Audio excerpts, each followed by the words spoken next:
Finally got the bike put together. Did a test ride.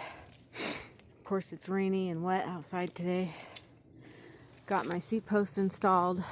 Cane Creek Thudbuster LT. It was pretty easy to install. I gotta tighten the seat. It moved while I was riding. So far so good. It works pretty good. Got the battery charged up. I thought it wasn't charging, but it just takes a while to charge. I think it has a 2 amp charger. Got my water bottle holder on there. My phone mount. Installed the throttle. Bell. The battery. That's it for now. It's pretty sweet. Did a test ride. Uphill throttle only. It was going about 18.7 miles an hour, 19. About 25. Pedal assist, number 5. I was just jamming around the hilly neighborhood.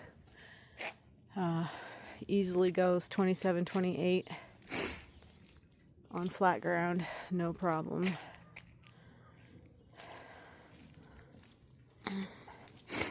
All right, there it is so far. It's freezing. I gotta warm up